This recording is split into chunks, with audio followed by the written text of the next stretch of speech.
Merci à toi d'avoir cliqué sur cette vidéo. Comme tu as pu le voir au titre et la miniature, aujourd'hui petite capsule critique sur la Palme d'Or de cette année de Cannes 2026, c'est Fjord de Christian Mangou. Avant qu'on commence à en parler, évidemment, cette vidéo ne contient pas de spoil.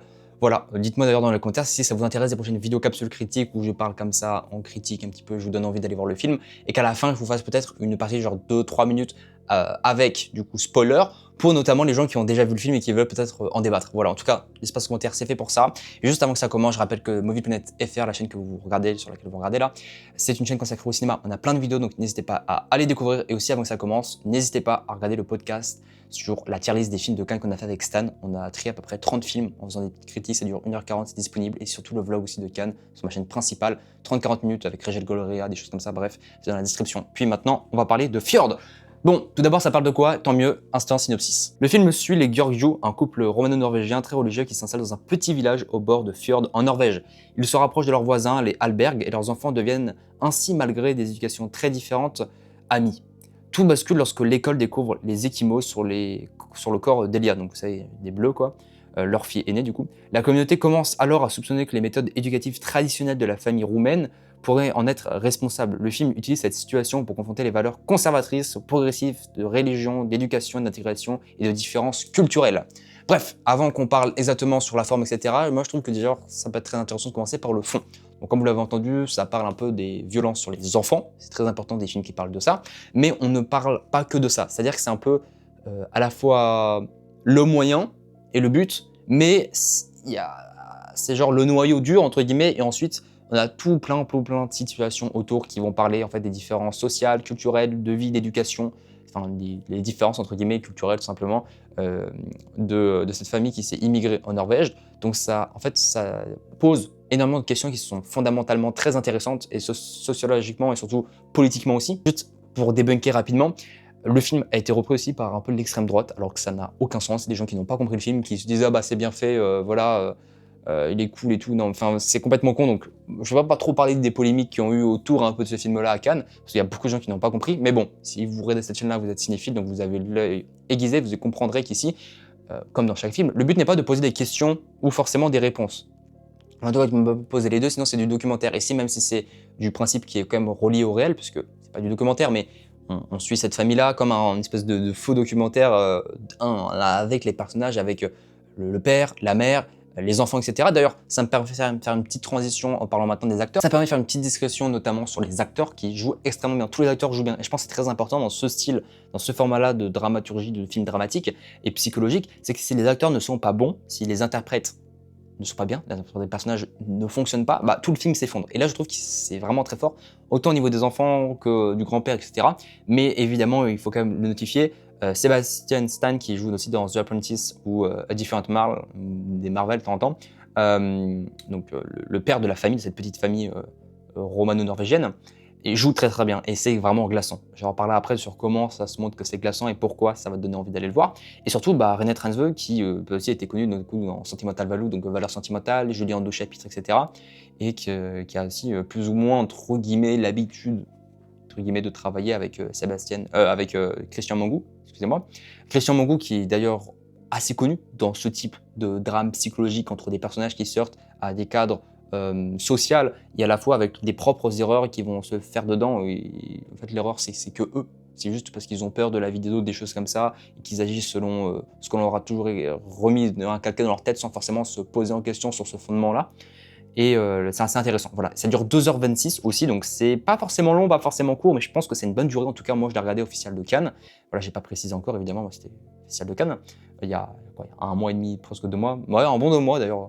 Et le temps est vraiment passé vite. Hein. Pour le coup, j'étais pas comme ça en train de me dire ouais, c'est quand ça se finit. Non, je trouvais que c'était assez rapidement, malgré le fait que le montage et que la forme sur comment c'est montré, ça peut paraître l'inverse. Dans le sens où, en fait, étant donné que c'est un drame qui est psychologique, qui se base sur des choses assez dures, entre guillemets, qu'il faut mettre ce cadre spatio-temporel, mettre le cadre aussi dans lequel, entre guillemets, ces enfants vont être battus, ou on sait jamais s'ils sont vraiment battus ou non. C'est pas un spoiler, mais en tout cas, pendant la plupart du film, sans vous dire à la fin si on sait ou pas ce qui se passe, mais globalement, le film travaille beaucoup sur ce truc-là, en fait, c'est au spectateur de se demander, un peu comme un juré, un peu comme un juge, te dire, oui, tu as tort, ou il a raison. Et de temps en temps, en fait, tu vas aussi retourner ta veste, parce que la mise en scène fait que temps en temps, tu es avec la famille, de temps en temps, tu es contre la famille, tu te dis non, c'est horrible, ils leur font porter un fardeau, c'est faux, puis de temps en temps, tu es en mode ah ouais, mais en vrai, quoi, c'est quand même bizarre. Hein. Enfin bref, tu joues beaucoup sur ça parce qu'en fait, on ne va pas le voir, en tout cas, de notre cinéma que je me rappelle de ce film-là, on ne va pas voir les acteurs, il n'y a pas un moment, une scène où ils frappent les gosses, etc. Non, ça se passe pas comme ça. Tout est un jeu silencieux. Et c'est là que ça se repose normalement sur les acteurs, mais aussi sur le cadre.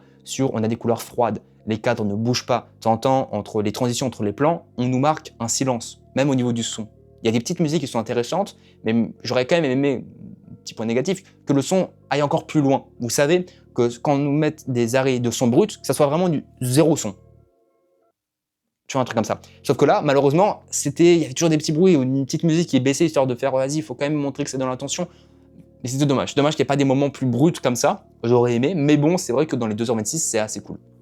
Malgré que le film peut-être prend un peu de temps à avancer, mais je pense que c'est normal. Je pense que j'aurais aimé voir peut-être 40 minutes avant que le film vraiment commence, histoire de mettre tout le cas de ces Roumains, de comment, pourquoi, que genre la petite famille parfaite, avant qu'il y ait une grosse transition comme ça, même si c'est un peu le cas. Mais je trouve que ça va presque trop vite. Au bout de 20-30 minutes, t'es déjà dedans. Alors que j'aurais peut-être aimé avoir 30-40 minutes avant qu'il y ait une transition brute. Et peut-être qu'en ayant 40 minutes mieux rythmé aussi, parce que là c'est un problème de rythme qu'il y a au début, ça aurait peut-être mis plus le spectateur dans le film. Voilà. Et là ce qui est intéressant sur ce film-là, c'est qu'on n'est pas là pour nous poser des questions, il est là pour apporter des espèces de réponses. Dire que, en fait, d'un côté, il y a cette famille qui suit des trucs très religieux et très traditionnels. En même temps, si t'es pas religieux, c'est surtout traditionnel de ce pays roumain-là, et qui en fait va dans un autre pays qui, eux, sont très progressistes, même à l'école, etc.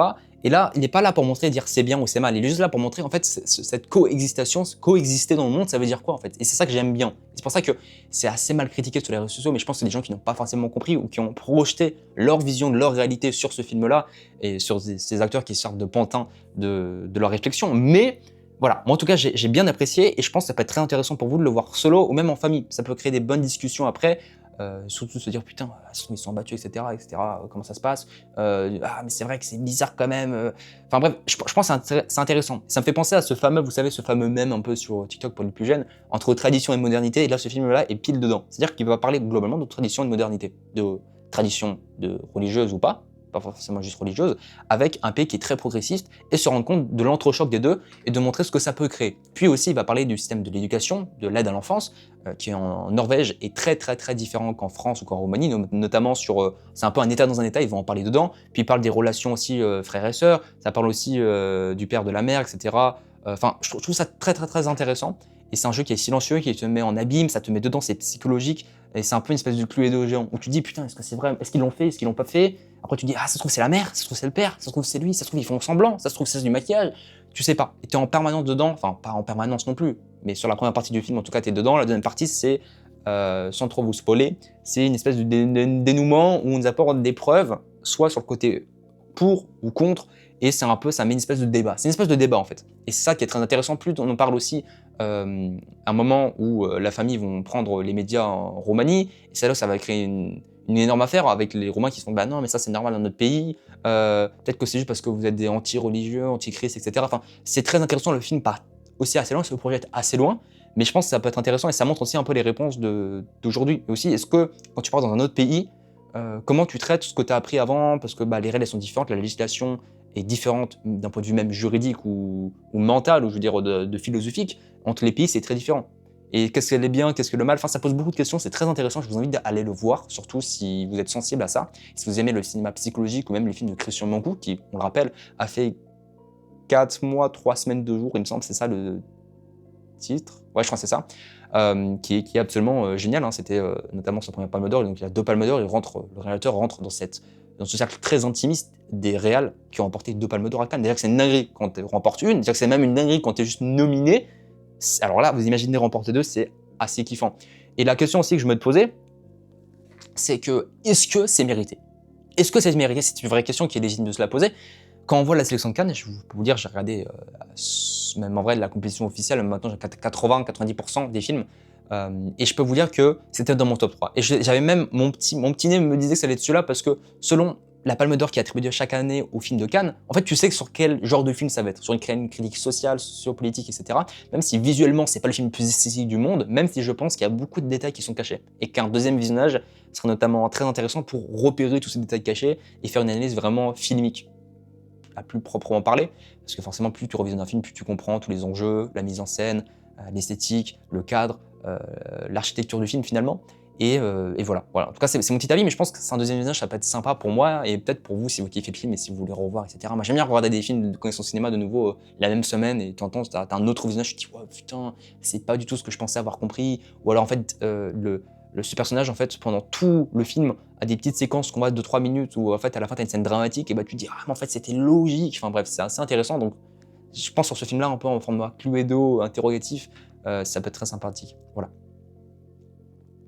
Et du coup, la réponse, est-ce que ça mérite la Palme d'Or? Moi, je pense que oui. Parce que, comme dit, le film de Cannes, en France, on aime bien récompenser plus l'impact du film, le cadre dans lequel il a été construit, et surtout un truc plus social que juste technique. Voilà. Il y a d'autres films où ça, c'est juste de la technique. Moi, j'adore la technique et ça me fait chier qu'à Cannes, ils ne remettent pas la technique ici.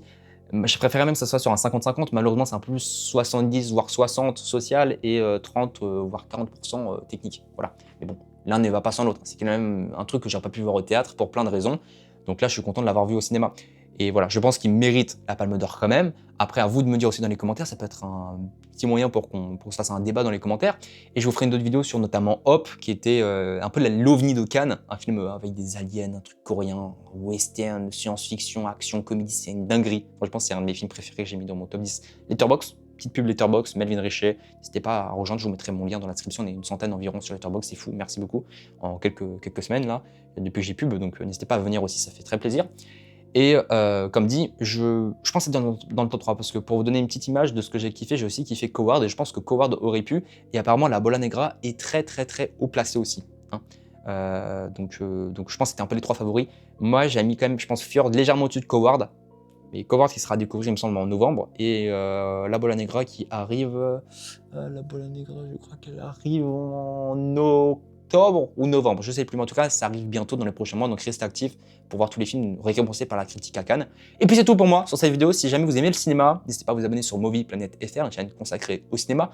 Je vais essayer de faire vraiment entre 1 à 2 vidéos tous les 10 jours, donc presque, on va dire, 5-6 vidéos par mois. Je vais essayer d'augmenter les rythmes avec des petites épisodes critiques comme ça, parce que je sais que ça peut être intéressant, et c'est un peu sur le moment, donc ça permet à d'autres gens de découvrir cette chaîne-là.